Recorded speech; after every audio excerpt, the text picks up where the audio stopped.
bonjour messieurs, merci de nous accueillir sur le stand de Tetra Pak. Alors Christelle Casasnovas, vous êtes Processing Sales Manager de Tetra Pak. Et David Piton, vous êtes Service Sales Manager de Tetra Pak. Alors la première question que j'ai envie de vous poser évidemment, c'est peut-être de nous décrire un petit peu rapidement vos fonctions à l'un et à l'autre. Alors je m'occupe de la vente d'installations processing pour la France. Ça fait maintenant 25 ans que je suis chez Tetra Pak Processing et j'accompagne donc les industriels de l'agroalimentaire pour réaliser leurs investissements.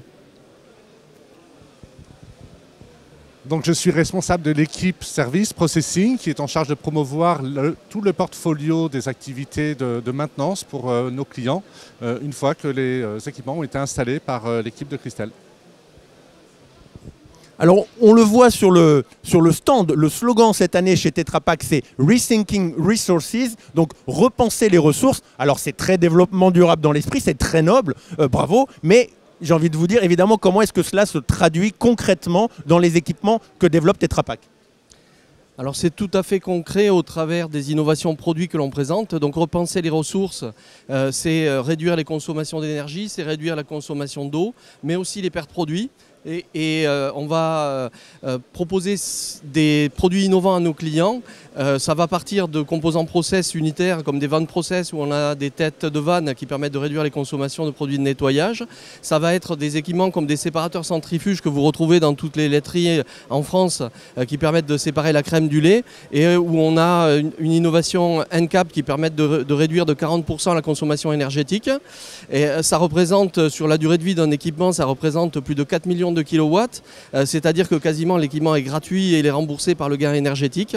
Ça va être des concepts de ligne tout à fait innovants que l'on a développés pour la fromagerie, pour les laits de yaourt et également pour le lait UHT et où on va faire en une seule étape des opérations unitaires qui habituellement sont réalisées en plusieurs étapes. C'est-à-dire qu'on va réaliser à la fois la standardisation du lait et son traitement final en une seule opération.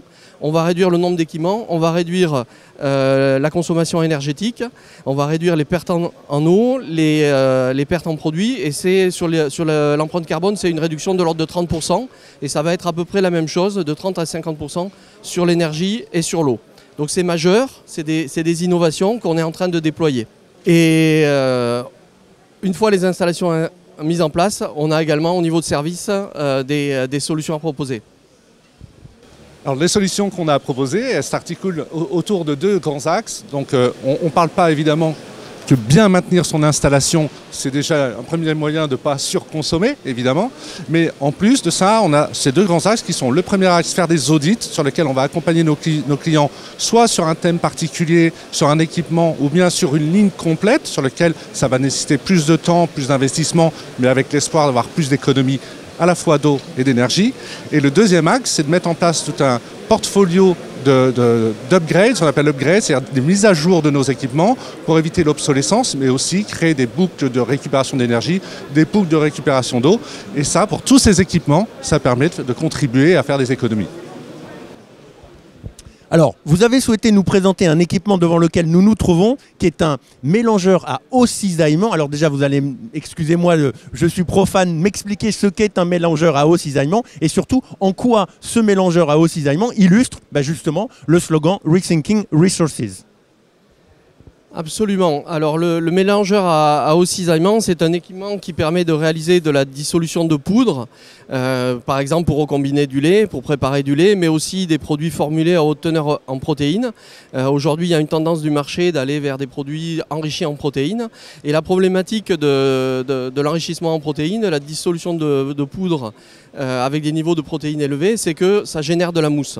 Et donc le mélangeur à haut cisaillement qui est basé sur un principe de rotor-stator, qui va faire de la dispersion et du mélange de poudre, nous l'avons optimisé et c'est une innovation qui a été lancée cette année avec un certain nombre d'optimisations sur le volume de cuve, sur l'optimisation, sur la manière dont on introduit les poudres, sur la régulation du niveau de mousse dans l'appareil et on va réduire les quantités de pertes produits au niveau de cet appareil. Et c'est quelque chose qui est assez majeur, ça peut représenter sur un équipement de ce type un gain de 100 000 € par an de pertes produits en moins. Oui, c'est très très important. Oui, oui, absolument, c'est significatif et ça se combine avec d'autres gains de productivité, de réduction de coûts de nettoyage et au final, on peut économiser de l'ordre de 300 000 € par an.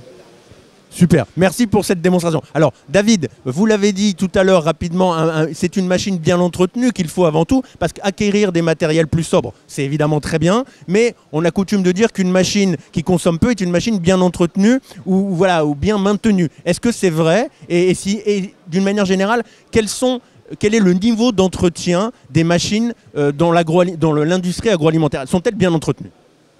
Alors ça, c'est une excellente question. On va répondre à géométrie variable. Ça va dépendre des clients, effectivement. Ça dépend de leur politique. Une chose est sûre, c'est que plus un équipement est entretenu, et mieux il va le performer. Et nous, notre accompagnement, c'est vraiment d'assurer le client et de contribuer au maintien des performances de l'installation et de l'équipement sur lequel il a fait le choix d'investir. Investir, c'est bien. Par contre, après, on a une durée de vie de 15, 20, 30, 40 ans. Et on va accompagner nos clients sur toute cette période d'utilisation de l'équipement. Alors, en quoi ça consiste?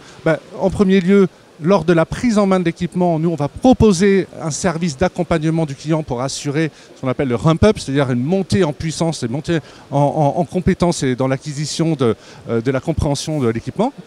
Deuxièmement, on va proposer aussi de faire tout simplement des contrats de maintenance qui vont s'adapter, qui ont la possibilité d'être très flexibles et de dépendre aussi du niveau d'intervention du client. C'est-à-dire on va s'adapter en fonction de sa compétence, en fonction de ses choix.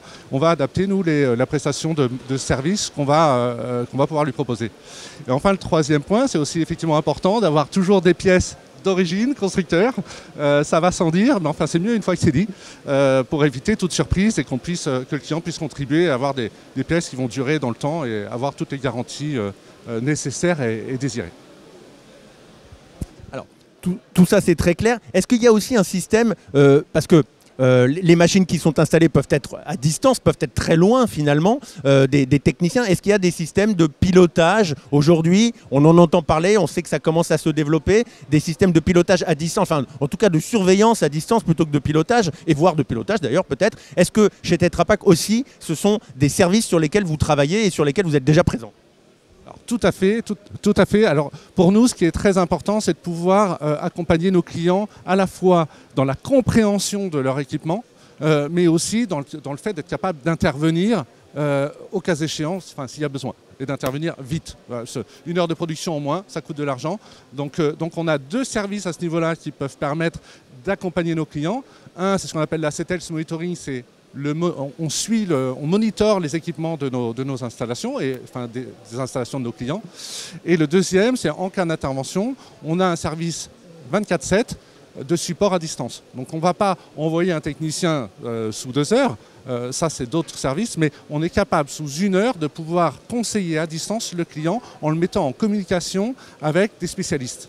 Donc en fonction de la problématique, on trie la demande et on l'envoie sur le spécialiste le plus à même d'aider le client. Donc c'est une hotline.